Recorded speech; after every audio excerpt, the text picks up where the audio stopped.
Viewers, now that we've explored how the Vedas measured time, let me ask you a profound question.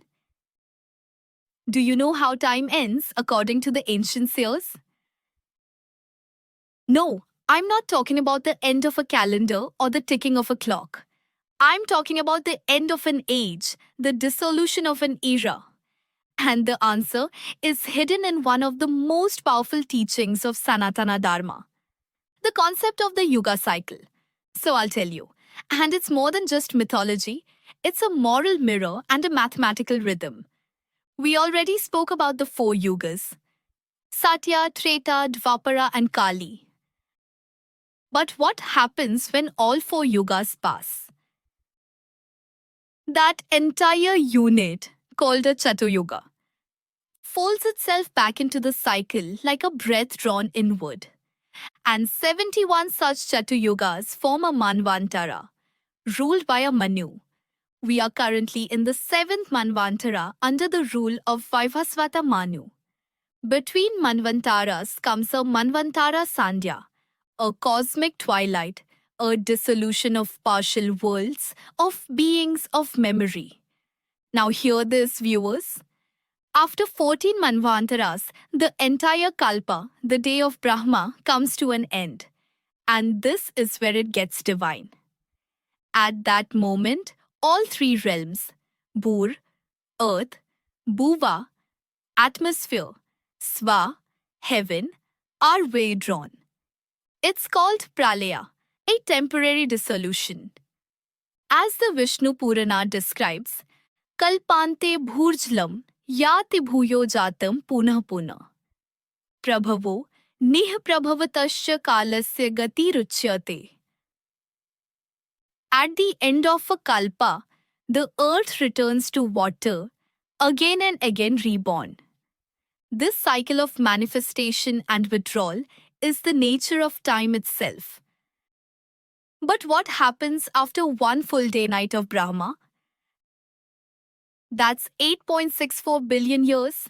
Nothing remains. Even Mahaloka, the great world of sages, begins to burn from tapas, from the intense fire of time. Everything below Janaloka is dissolved. Only Tapoloka and Satyaloka remain, suspended in deep meditation and silence, awaiting the next dawn of creation. That next dawn is the next Kalpa, when the cycle begins again.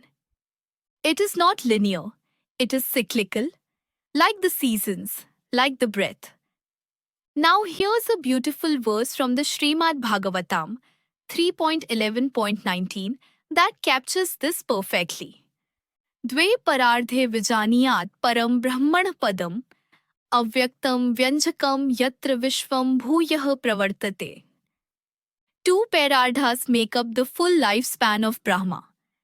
And at the end of that, the unmanifest Supreme absorbs the universe, only to cause it to emerge again. So what does this mean for us? That Kali Yuga, our present age too, will pass.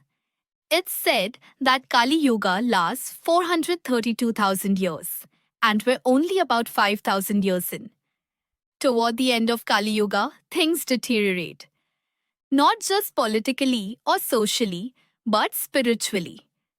The Bhagavatam 12.2.1 warns, Tatah kaler yugasyate guna hiyanti sanshrayat dharmenaiken paden charatam va satam sada. In Kali Yuga, all virtues gradually decline. Dharma, once standing on four legs, struggles to survive on one. Truth becomes hidden, the wise are mocked, chaos prevails. But after that darkest night comes the golden dawn. A great avatar appears, Kalki, the 10th incarnation of Vishnu. And with his arrival, the Satya Yuga begins again. The wheel turns. Time is never ending but always beginning. Viewers, isn't that a hopeful vision? That even as the world seems to spiral into madness, we're still moving through a divine rhythm, a pulse that's older than the stars, but as close as our breath. So when we look at time through the Vedic lens, we don't see a straight road. We see a sacred spiral, a chakra, where every end is a beginning and every fall prepares the rise. And in that, there is faith. Next, we move to the final part, where we'll take everything we've explored and try to reimagine the distances to the lokas, based not just on space, but on this Vedic time framework itself. Get ready. It's going to be a mind expanding ride.